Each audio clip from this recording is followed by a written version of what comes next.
Bonjour, c'est Capucine. Bienvenue dans cette vidéo ou ce podcast suivant sur quelle plateforme vous l'écoutez. Aujourd'hui, je suis avec Geneviève Belot, ostéopathe. C'est aussi ma maman, ostéopathe depuis plus de 30 ans, Oui, 35. je soigne des gens depuis plus de 40 ans. 40 ans. Voilà.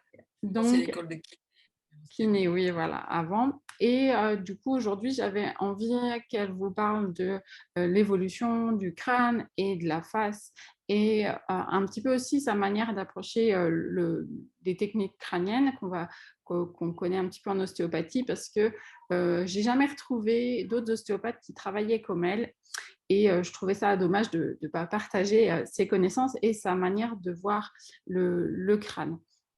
Est-ce que tu peux déjà nous dire un peu la globalité, tu vois, quand on regarde un crâne, qu'est-ce qu'on regarde ou qu'est-ce que toi tu vois?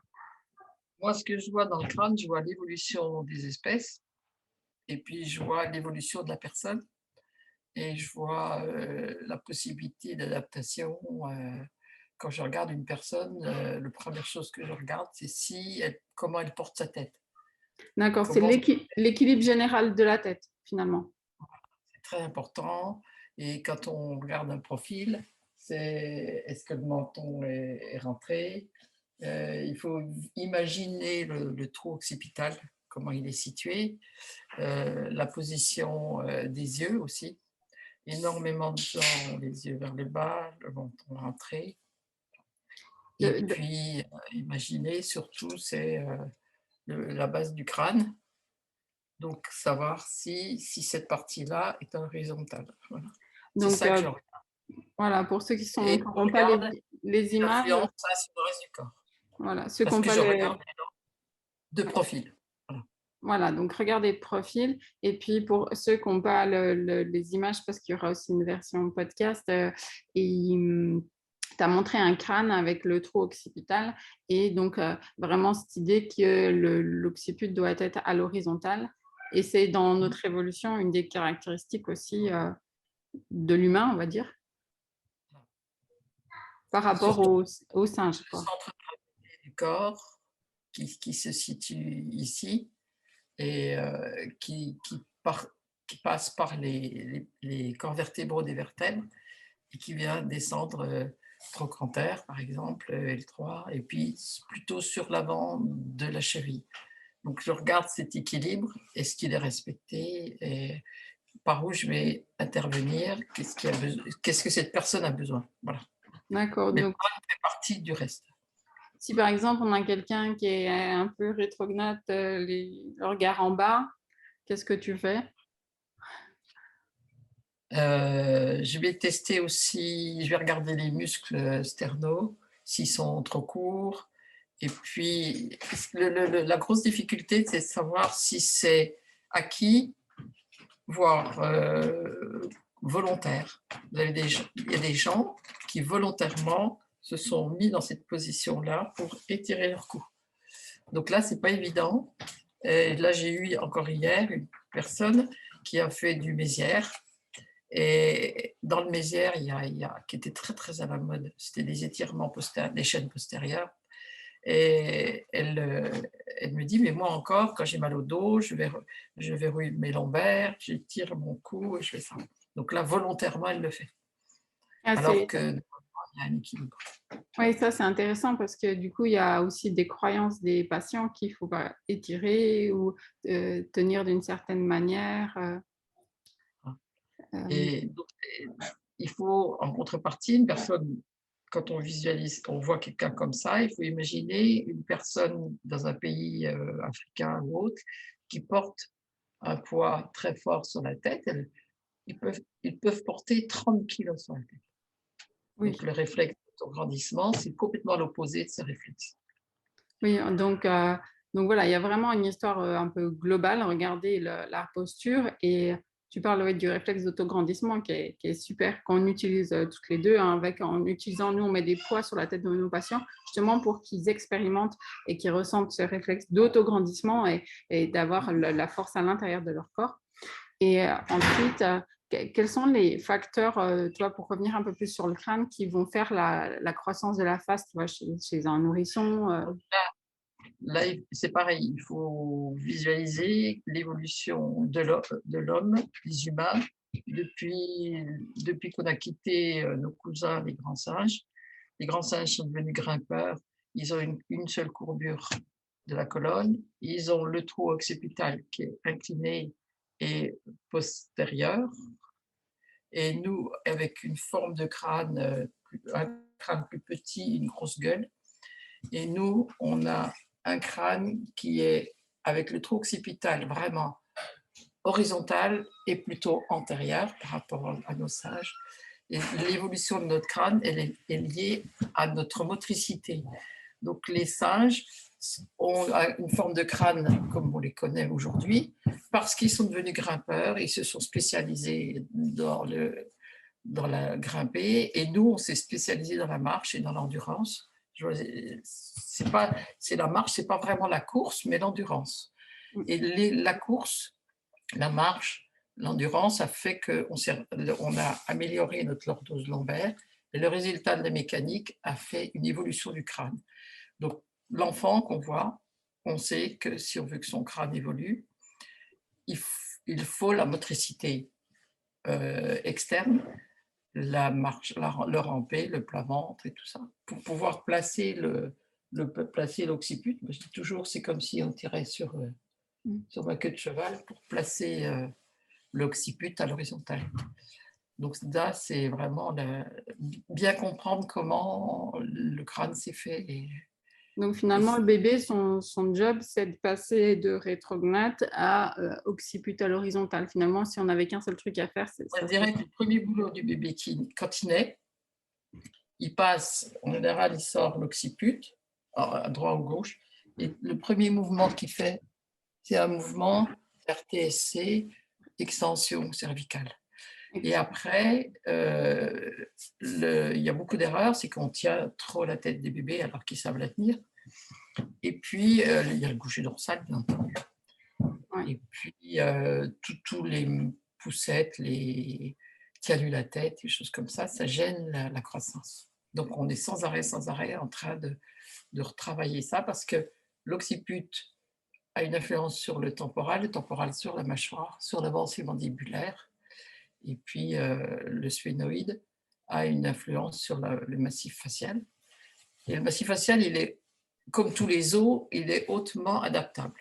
Donc là, je vais te dire un petit truc, c'est, contrairement à ce qu'on peut penser, c'est que l'os est extrêmement fragile et en perpétuel remaniement, sans cesse résorbé. Il se reconstruit sous l'influence des plus petites causes mécaniques, fonctionnelles, endocriniennes et circulatoires. C'est COEP. J'avais noté ça dans un de mes dossiers. Le crâne, comme les autres os, il s'adapte en permanence. Donc, il y a vraiment la motricité générale qui va modifier la forme du crâne. Et aussi, tu vois, moi, on m'a pas, je ne sais pas si je ne l'ai pas compris à l'école d'ostéopathie ou qu'on ne me l'a pas expliqué, tu vois, mais cette idée qu'il y a vraiment, on imagine que le crâne, comme s'il s'ouvrait entre la voûte et la face. Et ça, c'est pas quelque chose, on nous a appris, le mouvement des os du crâne, blablabla, les prises à 5 doigts et tout ça, mais cette idée que l'occiput doit se retrouver à l'horizontale et que la voûte, elle s'ouvre et que la face, elle s'ouvre aussi, que la mâchoire, elle descend.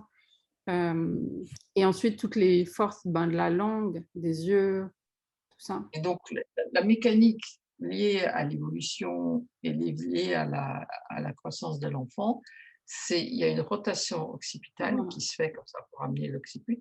Et l'angle de la base, il s'est fermé au fur et à mesure de notre évolution. Et cet angle qu'on va tester avant de faire de l'orthodontie, eh bien, la rotation, elle se fait, l'angle de la base, là, c'est pas la syndrose, la SSB, c'est sous la selle turcique, c'est intraosseux dans le sphénoïde, dans le corps du sphénoïde. Oui, ça, nous, on n'a pas vraiment d'action dessus directement, on va dire. C'est parce que... Non, surtout pas, c'est pas nous avec nos mains, ça c'est surtout pas nous. Mais par contre, c'est comme ça que les paléoanthropologues, quand ils trouvent un crâne, ils vont le radiographier, ils vont voir quel est le degré de fermeture de cet angle pour savoir s'ils le placent dans nos plus proches ancêtres ou dans nos plus lointains. Parce qu'au départ, il était plus plat et il se ferme, cet angle. Donc, il faut vraiment imaginer cette ouverture-là chez un enfant, puis chez les adultes aussi, quoi. Mais après, il y a la croissance. Les os savent grandir, puisqu'il y a les sutures. Les os vont grandir, ça, ils ont le programme. Mais il y a le cerveau qui, à l'intérieur, pousse. Ça fait une poussée à l'intérieur. Au niveau de l'œil, il y a l'œil qui pousse aussi. Et au niveau de la face, c'est la langue. La langue qui pousse, qui fait grandir, et les lèvres qui freinent. Et donc, les dents, elles se placent entre la langue et les lèvres. Et j'ai encore vu hier un gamin qui est lèvres ouvertes comme ça, et même des adultes, plein d'adultes. Si la lèvre n'est pas tonique, si la langue n'est pas au palais, il manque un facteur de croissance. Et le dernier facteur, c'est la respiration nasale. Le flux de l'air va faire une espèce de... Ça fait un effet turbine qui va grandir la face. Et donc, les gens qui sont respirateurs, suivant les pays, suivant s'il fait chaud, il fait froid, ils vont avoir des faces, des nez très larges.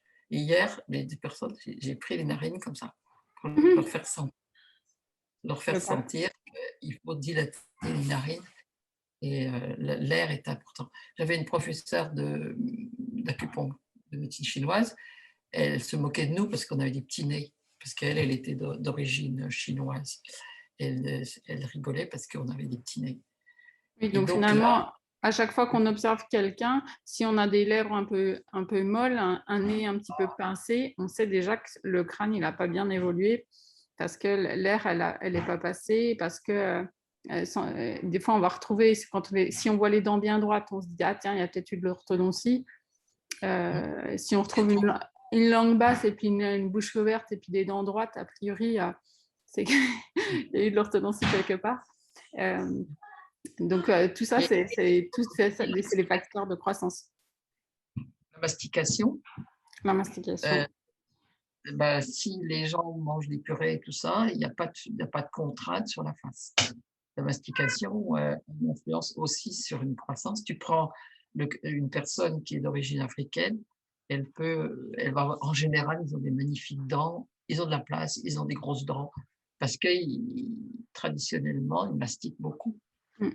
Et moi, j'ai un beau-frère, et enfant, il est congolais, on lui donnait un os de poulet à ranger, et il fallait casser l'os pour manger la moelle. Donc, si il y aura un petit Français bien blanc qui casse l'os avec ses dents, il dira la société a changé, mais pour l'instant, c'est pas ça. Ouais. Donc, ils ont une dans les dents, c'est impressionnant. Et puis après, il y a la mimique autour. Donc ici, la face, ça s'adapte beaucoup parce qu'il y a les sourires, il y a tous les muscles de la face qui ont une influence. Je regarde aussi je regarde souvent où sont placées les pupilles, comment sont les paupières, il y a plein de signes qui peuvent être observés.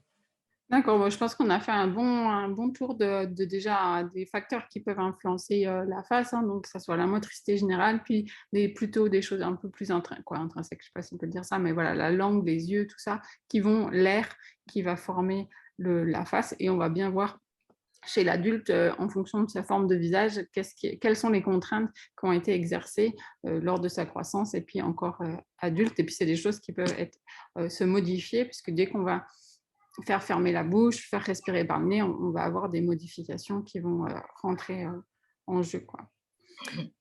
Merci en tout cas d'avoir écouté ce podcast jusqu'au bout. Si vous voulez retrouver plus de choses, vous pouvez aller sur le blog Le Mouvement qui Soigne, vous inscrire, recevoir plein de bonus, de newsletters qui vont pouvoir vous accompagner en tant que professionnel, ostéopathe, kinésithérapeute, sur la prise en charge de vos patients.